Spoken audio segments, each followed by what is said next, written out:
میدان میں ہے نماز استسقاء کے لیے، دعائے استسقاء کے لیے، اللہ بارش دے دے، ہزاروں بندے ٹھہرے ہیں۔ رب نے فرمایا موسیٰ بارش آنا ہی چاہتی ہے، ایک شخص کی وجہ سے رکی ہوئی ہے، اس کی بدعمالیاں اتنی ہیں۔ میرے مولا پھر کہ جب تک وہ تم میں موجود ہے وہ بارش نہیں دیں گے ہم۔ کہا اللہ ہم میں ہے، اسی مجمع میں ہے؟ کہا جی ہاں۔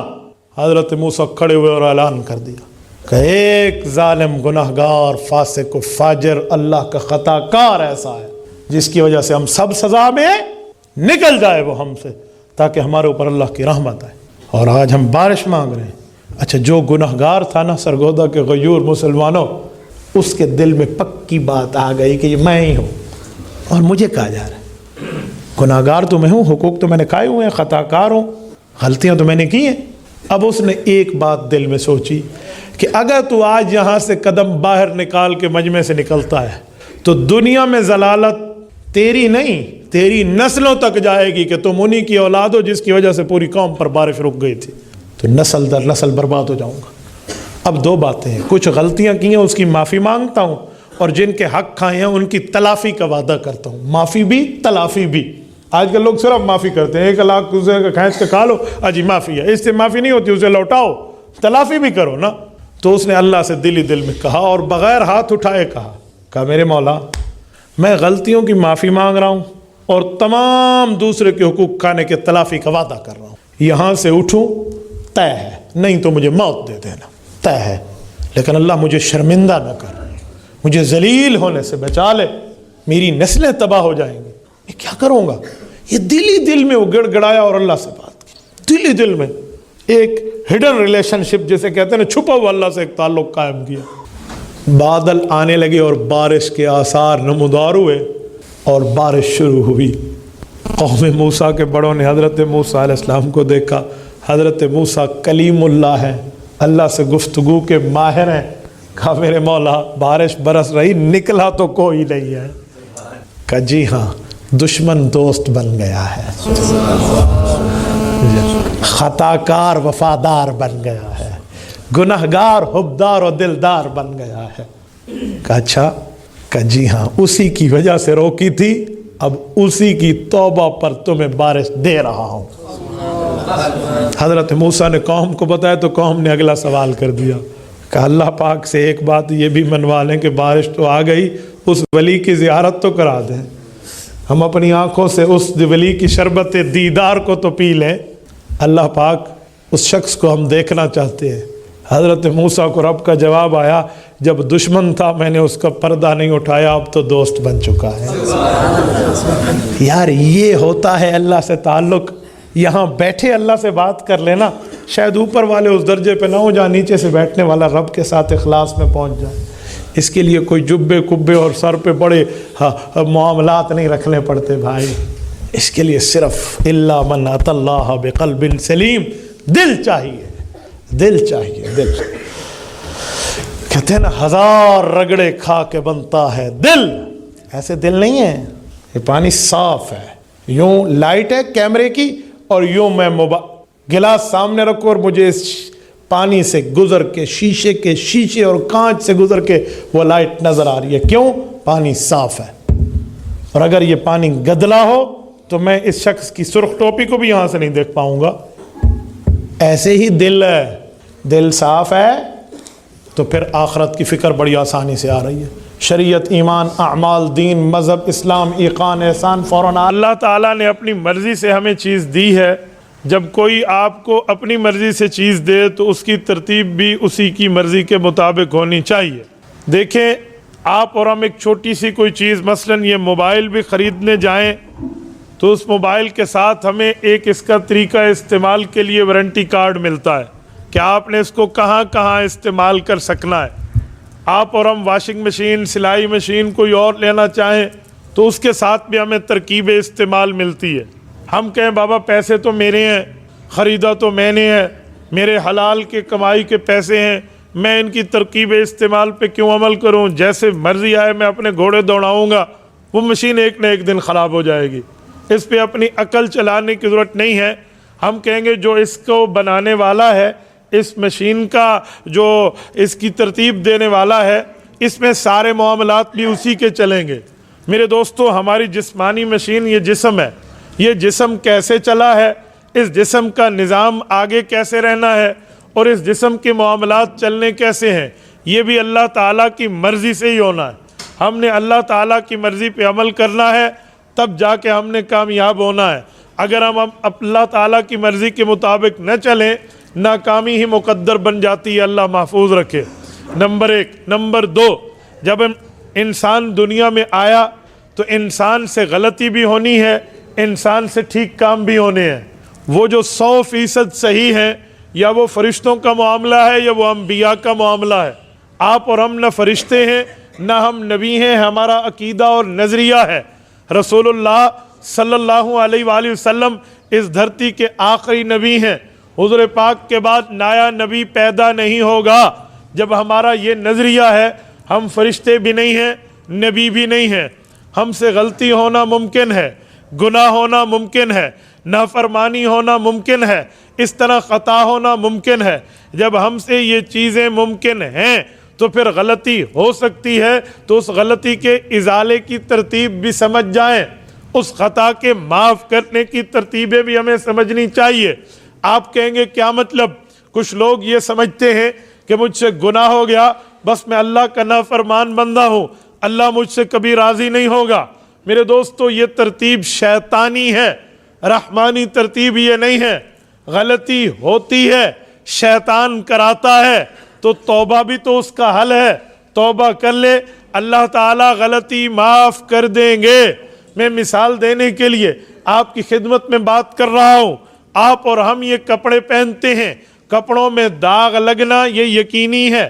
جب ہم باہر گھومیں گے، باہر کی ترتیب، وہاں کی گرد و غبار، وہاں کی مٹی، وہاں کے اثرات، باہر کے ماحول سے ہمارے کپڑے متاثر ہوں گے، اس پہ داغ لگے گا، دھبا لگے گا، میلے ہوں گے، یہ پکی بات ہے۔ پھر اس کا علاج کیا ہے؟ ہم اس کپڑے کو کاٹ کے آگ لگا کے جلا دیں؟ جی نہیں، ہم نے اس کے حل میں واشنگ پاؤڈر رکھے ہوئے ہیں، واشنگ صرف رکھا ہوا ہے، واشنگ صابن رکھے ہوئے ہیں، واشنگ مشینیں رکھی ہوئی ہیں، اس کی صفائی دھلائی کے لیے ہم نے پوری ترتیب لگا رکھی ہے۔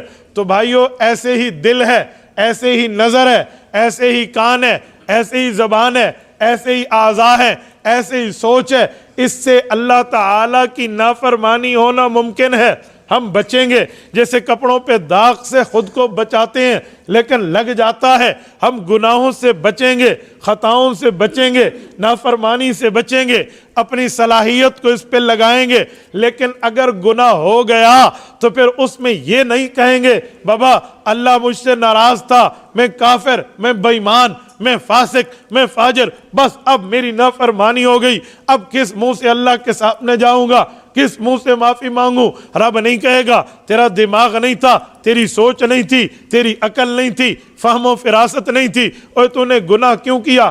نہ بابا، جس اللہ نے ہمیں فہم دی ہے، فراست دی ہے، سمجھ دی ہے، اس اللہ نے ہمیں بتایا ہے غلطی ہو جائے تو مجھ سے معافی مانگ لو۔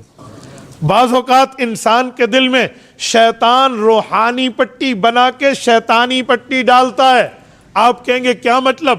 شیطان کے پاس 70,000 نورانی داؤ پیج ہیں، وہ انہی ترتیب پہ چلاتا ہے۔ پہلے تو شیطان غلطی کلوا لیتا ہے، جب غلطی ہو جاتی ہے اس کے بعد توبہ میں دیر کرانا یہ شیطان کا کام ہے۔ غلطی میں، توبہ میں، اس کے بعد خود کو اتنا برا سمجھنا کہ بابا اب چھوڑ دیں، بعد میں، اب تو غلطی ہو گئی، فوراً معافی مانگوں، کس منہ سے مانگوں گا؟ یہ شیطانی ترتیب ہے۔ اچھا، پھر ایک اور ترتیب ہے شیطانی، وہ توبہ میں بندے کو یوں لیٹ کرتا ہے کہ یار تو معافی مانگ رہا ہے، ابھی تو تو جوان ہے، ابھی تو بوڑھا تو نہیں ہے، تیرے بال سفید تو نہیں ہے، تیرے اوپر بڑھاپا نہیں آیا، بعد میں معافی مانگ لینا، بعد میں اللہ کو راضی کر لینا، بڑی عمر ہے، بڑا وقت پڑا ہے، مہلت ہے، بعد میں معافی مانگیں گے اللہ راضی ہو جائے گا۔ شیطان کی ایک ترتیب اور بھی ہے، وہ ترتیب یہ ہے، شیطان ہمیں یہ بات کہتا ہے اچھا معافی تو نے مانگ لی، توبہ تو نے کر لی، لیکن نے تو پھر بھی گناہ کرنے ہوں گے، پھر بھی تجھ سے غلطی ہوگی، پھر بھی تو جھوٹ بول بیٹھے گا، بد نظری پھر بھی ہوگی، گناہ پھر بھی ہوگا، خطائیں پھر بھی ہوں گی، پھر کس منہ سے معافی مانگے گا؟ چلو 2 4 5 10 15 غلطیاں اکٹھی ہو جائیں، پھر آہستہ آہستہ معافی مانگ لوں گا۔ لاہور کے غیوروں، یہ تینوں شیطانی ترتیبیں ہیں، یاد رکھیں۔ جب غلطی ہو گئی اب کس منہ سے معافی مانگے گا؟ بابا اسی منہ سے مانگوں گا جس منہ سے گناہ کیا ہے۔ نہیں سمجھے؟ میں سمجھانے کے لیے ایک مثال آپ کی خدمت میں رکھتا ہوں۔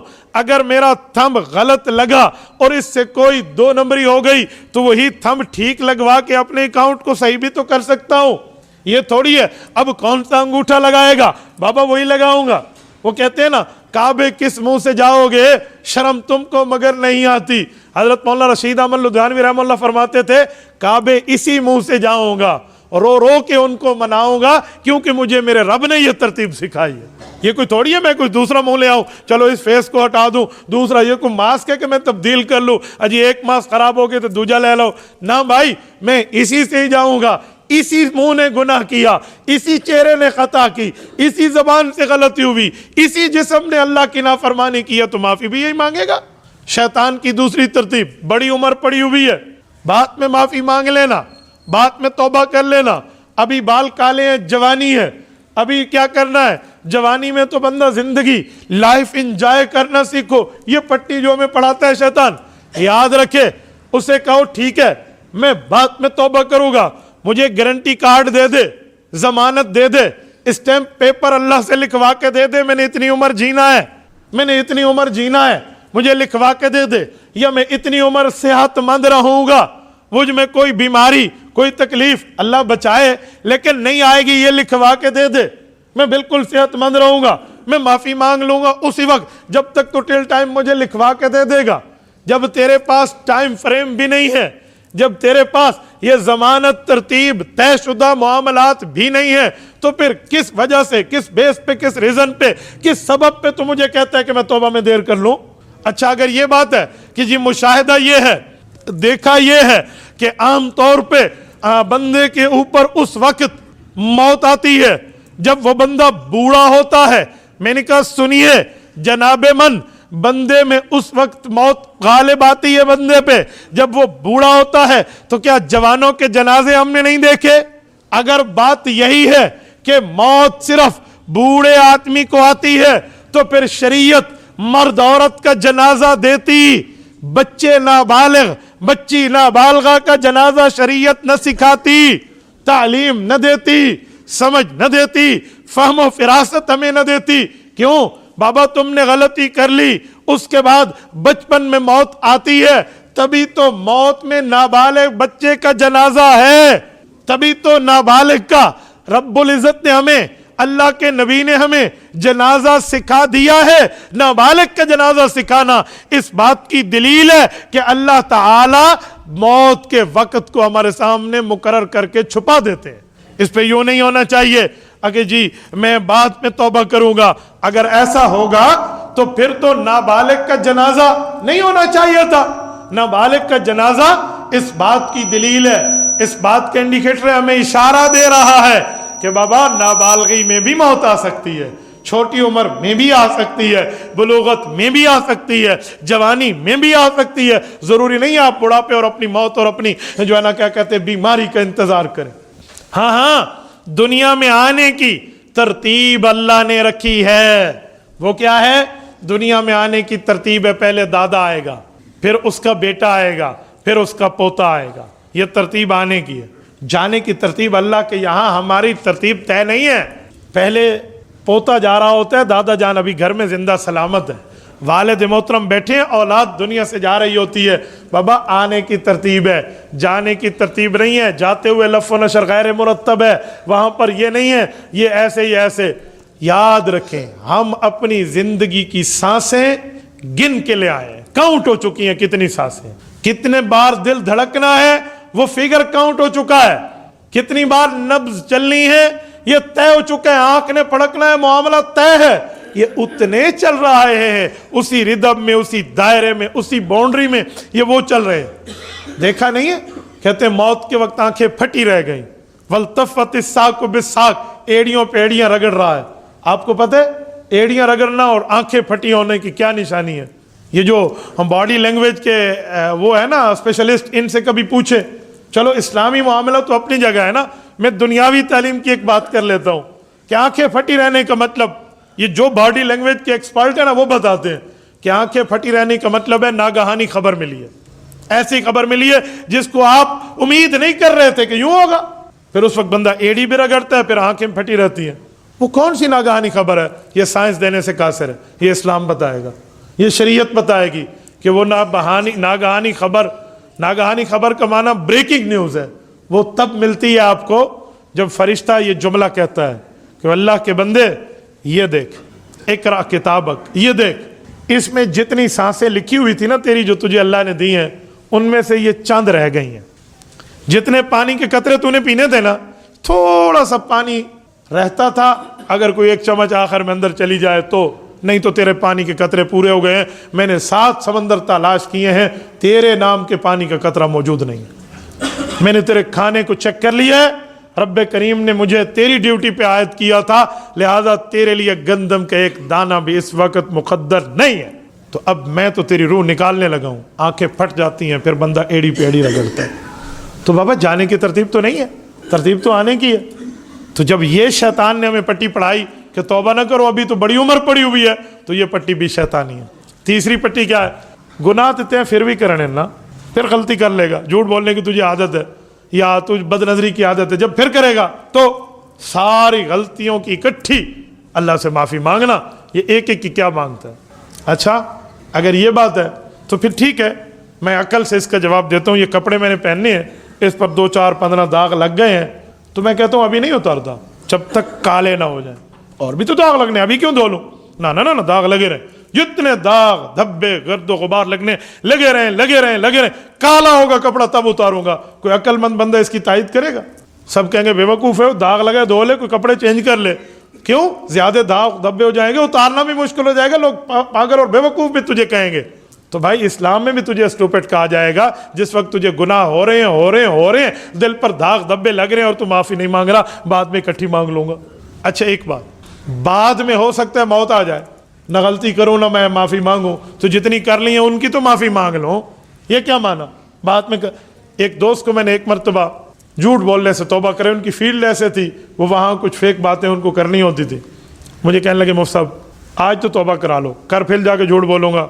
پھر میں نے کہا کل پھر معافی مانگ لینا، پرسوں پھر مانگ لینا، لیکن جو آج تو سچی توبہ کر لو.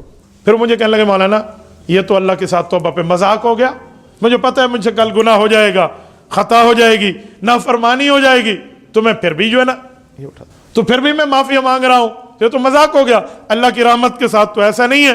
تو میں نے کہا جی بھائی ایسا بھی نہیں ہے، میں آپ کو اس کی مثال دیتا ہوں. کہتے کیا مطلب؟ میں نے کہا مذاق نہیں ہے، 3 شرطوں کے ساتھ توبہ کرو، دن میں 70 بار ٹوٹے پھر کرو، توبہ سچی ہے، مذاق نہیں ہے. یہ 3 شرطیں کون سی ہیں؟ 28ویں پارے کا آخری صفحہ رب کریم نے ہمیں سمجھایا، یا ایھا الذین آمنوا توبوا الی اللہ توبۃ نصوحا، پکی توبہ کر لو. توبۃ نصوحا، پکی توبہ کیا ہے؟ فرمایا 3 شرطیں. نمبر 1 اس گناہ کو چھوڑ دو جو کر رہے ہو. نمبر 2 اس کو غلط سمجھو اور اس پہ شرمندہ رہو. نمبر 3 آئندہ نہ کرنے کا ارادہ ہو کہ انشاءاللہ نہیں کروں گا. اگر ہو گیا تو پھر معافی مانگ لینا، اس وقت تو تمہیں شرمندگی ہو نا. التوبۃ ندم، حدیث پاک میں ندامت کا نام توبہ ہے. بندے کو اس پر پریشانی ہونی چاہیے، بندے کو اس پر شرمندگی ہونی چاہیے. تو یہ چہرہ لے کر اللہ سے معافی مانگے ہو جائے گا. روایت میں آتا ہے ایک صحابی نے عرض کیا رسول اللہ اگر توبہ ٹوٹ جائے گا پھر اسی شرطوں کے ساتھ کر لے. کہا جی پھر ٹوٹ جائے گا، اللہ نہیں بدلا، اس کی کریمی شان پھر بھی باقی ہے، یہ شرطیں تیرے دل میں ہیں تو پھر کر لے. امام روم رحمۃ اللہ علیہ نے یہی بات تو مثنوی میں ہمیں سمجھائی ہے، باز آ ہر آنچے ہستی باز آ. تم کچھ بھی شخصیت اور پرسنالٹی کے مالک ہو، تمہیں واپس آ جانا چاہیے، توبہ کر لینی چاہیے، رجوع اللہ کر کے اللہ تعالیٰ کے ہاں معافی مانگ لینی چاہیے. گر کافر گبرو بت پرستی بازا، مسلمان ہو یا کافر ہو، گناہ ہوا تب بھی معافی مانگے. کوئی کفر شرک کسی کافر کا ہے تب بھی معافی مانگے. اچھا پھر سوال ہوگا کب تک معافی مانگوں، کب تک توبہ؟ فرمایا این درگاہ ما درگاہ نا امیدی نیست. اور دنیا میں لوگ ہوتے ہیں کہتے ہیں دوسری بار غلطی کر رہے ہیں، تیسرا تجھے چانس نہیں دوں گا، لیکن یہاں جب تک سانس ہے تب تک چانس ہے. این درگاہ ما درگاہ نا امیدی نیست، اس در پر تجھے کبھی بھی نا امیدی نہیں ملے گی. یہ نا امیدی تجھے نہیں ملے گی. گر 100 بار توبہ شکستی بازا، 100 بار بھی توبہ ٹوٹ گئی ہے نا تو سچے دل سے 101 بار بھی کر لے تب بھی تجھے معافی مل جائے. میرے دوستو آپ مجھے بتائیں، سچے دل کی معافی اور توبہ. صحیح بخاری، حضرت ابو سعید خدری رضی اللہ عنہ راوی ہیں. رسالت مآب علیہ السلام نے پچھلی امت کی بات بتائی کہ ایک شخص نے 99 قتل کیے تھے بنی اسرائیل میں. وہ اپنے ایک بزرگ کے پاس آیا اور اس سے پوچھا 99 قتل ہو گئے، حل توبہ، مجھے اللہ معاف کرے گا؟ انہوں نے کہا اللہ تیرے تو معافی جب آئی کوئی نہیں، جا. حالانکہ معافی اور تلافی قتل کی ہو سکتی ہے، معافی بھی ہوتی ہے، تلافی بھی ہوتی ہے. تلافی کی پوری ترتیبیں ہیں.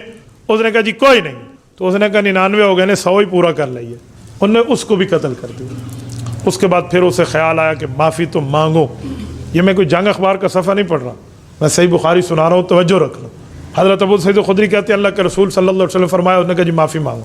تو ایک بندے سے پوچھا یار یہ بتاؤ معافی والے لوگ، توبہ والے اچھے لوگ؟ انہوں نے کہا یہ بستی بڑی ظالموں کی ہے. وہ بستی نیک لوگوں کے وہاں جا اور روتے ہوئے جا اللہ کے دربار میں، ہو سکتا ہے تیری غلطی کی معافی کی ترتیب بن جائے. اس نے اللہ کے سامنے ہاتھ اٹھایا کہ اللہ وہاں تو پہنچوں گا لیکن معافی ابھی سے مانگ رہا ہوں، توبہ کر رہا ہوں، آئندہ نہیں ہوگا. بہت زیادتی کی ہے. جو معافی تلافی کی باتیں وہاں جا کے پوچھ لوں گا. اے اللہ میں انہیں وہ معافی بھی مانگنی ہے، تلافی بھی کرنی ہے، لیکن ابھی سے تیرے سامنے شرمندہ ہوں، میری توبہ ہے. چل پڑا حدیث پاک میں، اور اس شخص کو اللہ تعالیٰ کی طرف سے موت کا پیغام آیا اور وہ مر گیا. ابھی ان دو بستیوں کے درمیان ہے. اس بستی سے تھوڑا نکلا تھا، نیکوں کی بستی بہت دور تھی. فرشتے آ گئے. اب توبہ یہ اونچی اونچی مانگ رہا ہے تو یہ ریٹرن ہو رہا ہے نا یہاں. تو ان فرشتوں نے گواہی دی، اس نے معافی مانگ لی. عذاب والے فرشتوں نے کہا جی معافی تو مانگی لیکن ابھی تو چل ہی رہا تھا نا، وہاں پہنچا تو نہیں ہے، لہٰذا جہنم لے جائیں گے. فرشتوں کا آپس میں مکالمہ شروع ہوا. رب کریم نے فرمایا اس مکالمے کا فیصلہ بہت آسان ہے، پیمائش کر لو. کیسو ما بینہما، تلاش کر لو تھوڑا، جس کو میں کہوں گوگل میپ سے آپ دیکھ لیں ذرا، ادھر کتنے کلومیٹر ہے، ادھر کتنے کلومیٹر ہے، چیک کر لیں. انہوں نے کہا جی ٹھیک ہے. تو جو عذاب والے فرشتے تھے انہوں نے کہا ہماری دلیل تو مضبوط ہے، لمبی بستی دور ہے. رحمت والے فرشتے پریشان ہیں، بھئی ہماری تو بہت چھوٹی جگہ ہے، اس کو لے جائیں گے کہاں؟ کہتے ہیں رب کریم تو دلوں کے بھید جانتے ہیں نا. انہ علیم بذات الصدور. اللہ تعالیٰ نے زمین کو کہا تو میری مخلوق ہے، اللہ آپ حکم فرمائیں، کہا اس سائڈ میں کم ہو جائے، اس سائڈ میں زیادہ ہو جائے. نافرمانیوں کی بستی کے قریب زیادی، وہاں اس کے قریب ہو جائے، یہاں بعید ہو جا. تلاش دیکھا تو رزلٹ کچھ اور آیا کہ جی لے جاؤ اسے جنت لے جاؤ. یہ میرے پاک پیغمبر نے سنایا ہے، یہ کسی پیر فقیر کی بات میں آپ کو نہیں کر رہا. میرے دوستو یہ ہے توبہ کی ترتیب. اور ہمیں شیطان نے کیا پٹی بڑھا دی ہے، نا نا نا نا نا بعد میں کر لیں گے، بعد میں تو نے غلطی تو ہونی ہے، ابھی توبہ کر. کچھ معاملات ایسے ہوتے ہیں جس پر معافی مانگنی چاہیے، توبہ کرنی چاہیے. میں ایک سمجھانے کے لیے مثال دیتا ہوں. آپ میں سے کسی پر مجھے اعتراض مقصود نہیں ہے، آپ میں سے کسی بندے کو نشانہ بنانا مقصد نہیں ہے، میں سمجھانے کے لیے کہتا ہوں. میرے ایک جاننے والے تھے، ان کی شکل سنت کے مطابق نہیں تھی. میں نے ان کو بہت سمجھایا کہ اپنے چہرے کو رسالت مآب علیہ السلام جیسا چہرہ بنا لو. مجھے کہنے لگے مفتی صاحب میں جھوٹ بھی بولتا ہوں، بد نظری بھی کرتا ہوں، ایسی فیلڈ میں مارکیٹ میں بیٹھا ہوں جہاں مجھ سے گناہ ہوتے ہیں، اب داڑھی رکھ کے گناہ کروں، حضور پاک کو کیا منہ دکھاؤں گا قیامت میں کہ آپ کی سنت چہرے پہ تھی اور غلطیاں بھی کر رہا ہے. دیکھو کیسی شیطان نے پٹی پڑھائی. تو اس نے بڑے اخلاص سے مجھے بتایا، کوئی منافقت سے بھی نہیں بتایا، لیکن یہ ایک اچھی بات ہے، اس نے دل کی بات مجھ سے شیئر کر لی. میں نے کہا آپ نے بہت اچھا کیا، تو میں بھی آپ کو اس طرح کھلے دل سے جواب دوں گا. کہتے جی ہاں. میں نے کہا یہ بتائیں آپ نے مجھے 3 گناہ بتائے، ایک تو آپ کا چہرہ، نمبر 2 بد نظری، نمبر 3 جھوٹ بولنا، یہی ہے؟ کہتے جی ہاں. میں نے کہا جب آپ داڑھی رکھ لیں گے، چہرہ سنت کے مطابق ہو جائے گا، پھر گناہ کتنے بچے؟ کہتے ہیں 2. میں نے کہا یہ تو بہت اچھا ہو گیا. اب آپ 2 گناہوں کی وجہ سے تیسرا بھی کر رہے ہیں. آپ یہ شکل سنت کے مطابق کر لیں، چلو ایک گناہ سے تو بندہ بچ گیا نا. کہتے پھر داڑھی کے ساتھ جو گناہ کروں گا تو کیا ضرورت ہے؟ داڑھی کے ساتھ بندے گناہ نہیں کر. میں نے کہا بالکل ٹھیک ہے، داڑھی کے ساتھ گناہ نہیں کرنا چاہیے، لیکن ہو گیا تو توبہ کریں. نہیں یہ حضور کی سنت سے غداری ہے. میں نے کہا اچھا اگر تمہیں شیطان یوں کہے کہ کلمہ پڑا ہوا ہے ایمان کے ساتھ گناہ کر رہا ہے، کل تو ایمان چھوڑ دے گا. اس نے یوں ٹیک لگائی سیٹ پہ. نہیں ایمان تو میں کسی صورت نہیں چھوڑوں گا. میں نے کہا نہیں تیرے دل میں آئے ایمان کے ساتھ گناہ، واہ واہ واہ واہ، اللہ کو کیا منہ دکھائے گا، چھڑ دے ایمان نو. یہ تو نہیں ہو سکتا، ایمان پہ سودا بازی نہیں ہے. میں نے کہا سنت رسول پہ سودا بازی کیوں کر رہا ہے پھر؟ یہ شیطانی پٹی.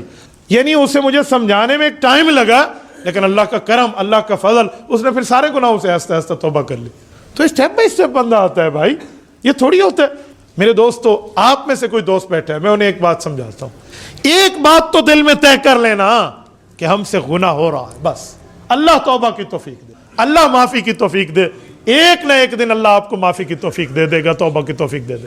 لیکن جب ہم یہ کہیں نہیں میں تو ٹھیک کر رہا ہوں, میں تو خوبصورت لگ رہا ہوں, بس ایسے ہی ٹھیک ہے, تو سنت کی ہم مقابلے بازی میں آ گئے ہیں. پھر وہ کون سی توبہ ہوگی جو میں ٹھیک کام کی توبہ کروں؟ میں اس کام کو ٹھیک بھی سمجھوں تو توبہ مجھ سے نہیں ہوگی. پھر ہاں میں غلط سمجھوں کہوں اللہ مجھے توفیق دے دے, میرے کچھ پرابلمز ہیں, میری کچھ مجبوریاں ہیں, اس وجہ سے یہ گناہ کر رہا ہوں, اللہ ایک دن مجھے معافی دے دے, یہ بندہ مسلمان بھی ہے اور اس کو معافی بھی ملے گی. علماء نے لکھا ہے کہ کوئی آدمی استحلالن گناہ کرتا ہے. استحلالن گناہ کسے کہتے ہیں؟ ہو گناہ اسے نیکی سمجھے. مثلا اللہ نہ کرے کوئی شراب پیے اور شراب پیتے وقت وہ کہتے آب زمزم ہے, یہ تو بہت پاک چیز ہے, اس کو تو پینا چاہیے, لائف انجوائے کریں, کوئی حرام نہیں ہے.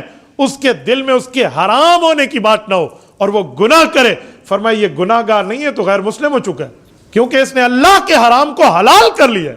ہاں ایسا بندہ جو گناہ کر رہا ہے لیکن اس کے مائنڈ سیٹ میں ہے, اس کے دل میں ہے کہ ہے تو غلط, ہے تو گناہ, ہے تو نافرمانی, لیکن بس یاری دوستی میں بیٹھا ہوں یا کچھ بھی وجہ ہے, او پنجابی کہتے ہیں نا مکالا مل رہا میں, غلطی ہو رہا ہے, بس کر رہا ہوں, بس اللہ ایک دن معاف کر دے.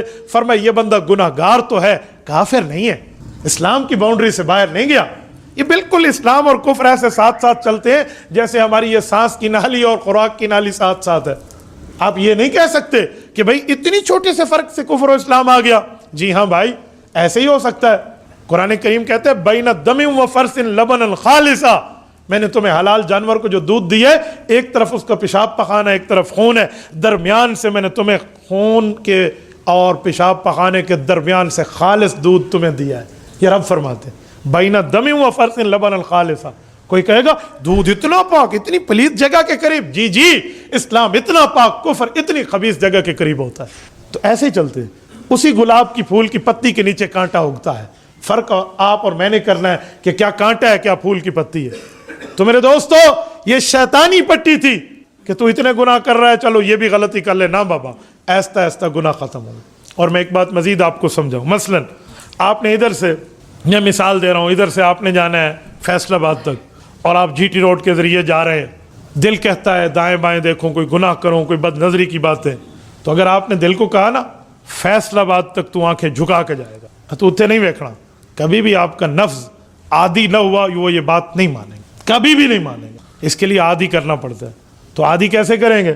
اسے کیا ہے, میں آپ کے ساتھ معاہدہ کرتا ہوں, ادھر سے لے کر شیخوپورہ تک تو آنکھیں نیچی کر لے, اللہ کا ذکر کر لے, گاڑی میں بیٹھا ہوں, آگے انشاءاللہ تعالیٰ تیری بات مانیں گے. اس بات پہ اس نے کمپرومائز کر لینا ہے, اس بات پہ دل مان جائے گا. ٹھیک ہے بھائی, تھوڑا آگے چلیں. جب شیخوپورہ کراس ہوا تو کتنا اچھا وقت گزرا, اللہ رسول کرتے ہوئے آیا ہوں, شاہ کوٹ تک چلا جا تھوڑا آگے, وہ آدھا اور بھی مان لے گا. پھر ایستا ایستا جب عادت پڑ گئی کہ فیصل آباد تک آنکھیں نیچی رکھ کے آپ جا سکو گے. ہمارے یہاں یہ ہے نا, پہلے دن ہم اسٹرکٹلی آرڈر دے دیتے ہیں, اجی بس نو چانس, اسٹرکٹلی آرڈر, ڈنڈا اٹھاؤ. یوں نفس نہیں مانتا. ہمارے نفس نے یاری لگائی ہوئی ہے شیطان کے ساتھ بڑے عرصے سے, اتنا جلدی رجوع اللہ نہیں کرے گا, آہستہ آہستہ لے کر آئیں گے. میرے شاگرد کو, میرے پاس ایک دوست بعد میں وہ شاگرد بنا, وہ لے کر آئے, میرے ایک دوست ہے, کیسے پڑھائیں اپنے پاس, اسے پڑھانا شروع کر دیا.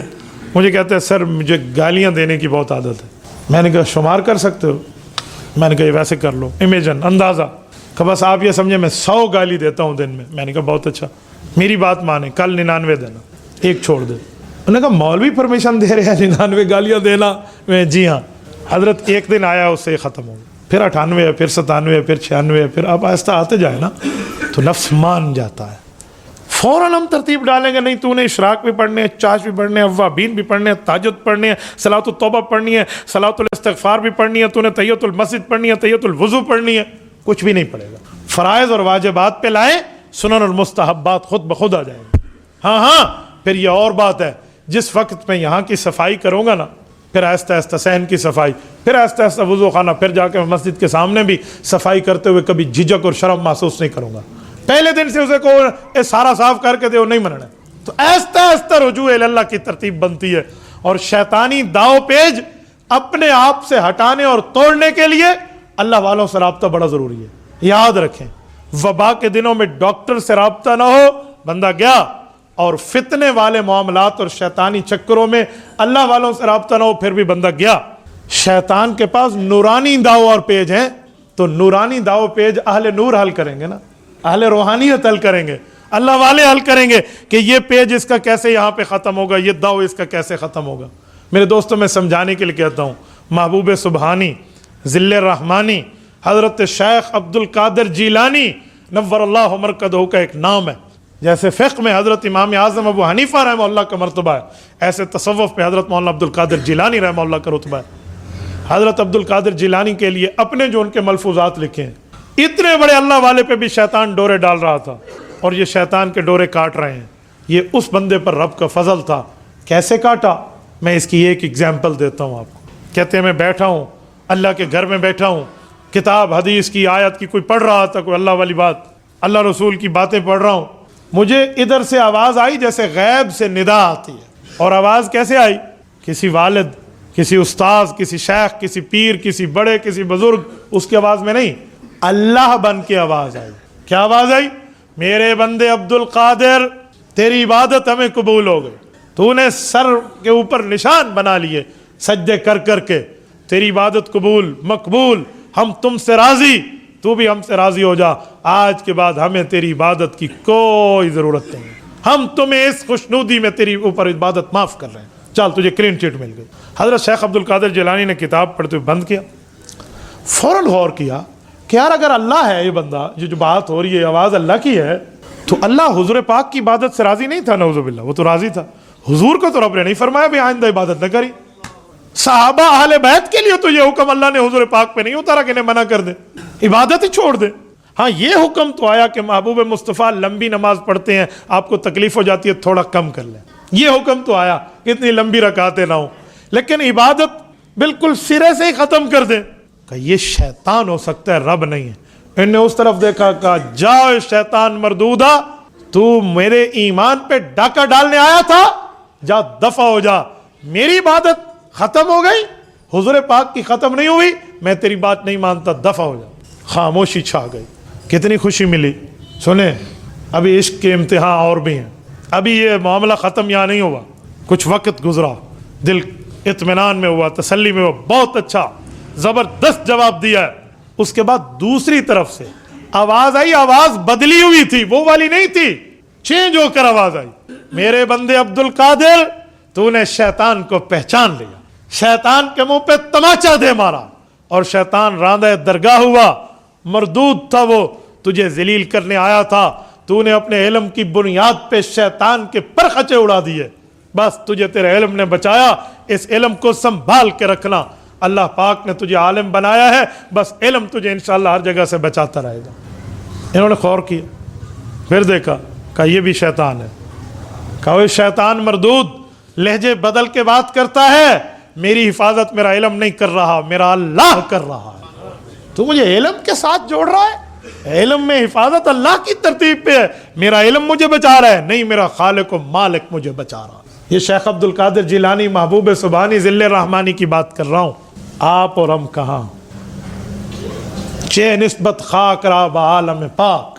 میرے دوستو، اسی لیے ہمیں متعلق رہنا چاہیے، پوچھنا چاہیے، سمجھنا چاہیے، بتانا چاہیے، سنانا چاہیے اہل اللہ سے، اللہ والے سے، اپنے شیخ سے، بزرگ سے، تاکہ یہ بات بتا کر اس کے بعد میری اصلاح ہو جائے۔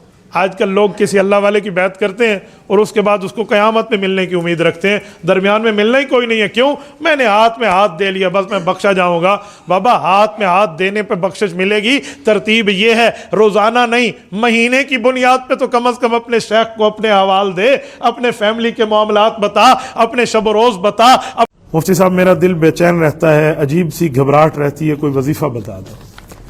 الا بذکر اللہ تطمئن القلوب۔ قرآن کیا کہتا ہے کہ دلوں کا جو اطمینان ہے وہ آپ کے پاس اللہ کا ذکر ہے، تو جب اللہ کا ذکر کریں گے دل مطمئن ہو جائے گا۔ یاد رکھیں، میرا ذاتی تجربہ ہے، سفروں میں میری زندگی گزری ہے، پڑھتے پڑھاتے یا ویسے دعوت و تبلیغ کے سلسلے میں بڑے سفر، گھر کی یاد آتی تو پریشان ہو جاتے، والدہ والد اس طرح بہن بھائیوں کی یاد آتی، بہت پریشان ہو جاتے۔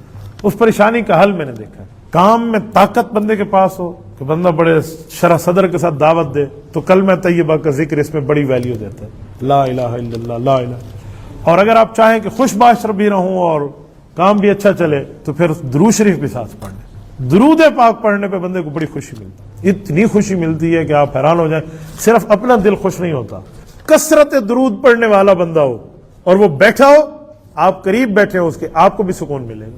میں نے یہ اندازہ لگایا ہمارے شیخ و مرشد حضرت مولانا پیر عزیز الرحمن ہزاروی رحمۃ اللہ علیہ, میں نے حضرت ہزاروی رحمۃ اللہ علیہ کی خدمت میں کئی دن رات گزارے ہیں, ملک غیر ملک میں ان کی خدمت میں رہا ہوں.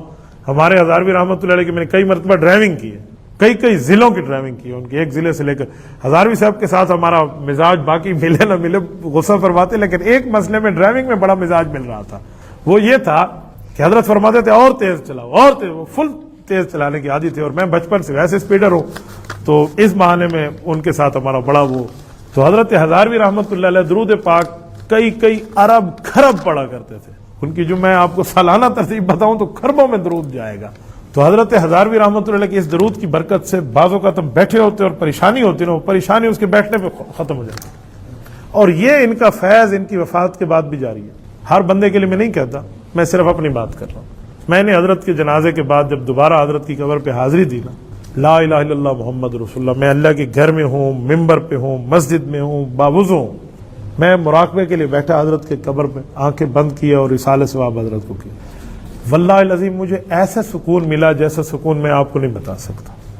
اتنا سکون ملا کہ میں ایک وقت کے لیے تو دنیا سے کھو گیا, مجھے نہیں پتا کہ میں کہاں بیٹھا ہوں, کس لیے بیٹھا. اس سکون میں اتنا پرسکون بیٹھا ہوں, مجھے نہیں پتا کتنا وقت گزرا. ہمارے ساتھی بتاتے ہیں, بھائی ڈرائیور یہ جو جتنے ساتھی تھے, یہ کہتے ہیں آپ کے لیے صاحبزادہ عتیق الرحمان سب کھڑے ہوتے. حضرت ہزاروی صاحب کے بڑے صاحبزادے بیٹے قاری عتیق الرحمان صاحب اللہ ان کو خوش رکھے, وہ میرے انتظار میں ٹھہرے تھے, مجھ سے بس اب حضرت کو دعا کر کے آ رہا ہے. میں نے کہا میں آتا ہوں, یہ میں ان کو کہہ کر آیا تھا, میرے ذہن سے نکل گیا. وہ سامنے ٹھہرے, کتنا ٹائم وہ ٹھہرے رہے کہ یار ابھی مجھ سے باتیں, ہم گھر بیٹھتے. انہوں نے بیٹھک کھولی ہوئی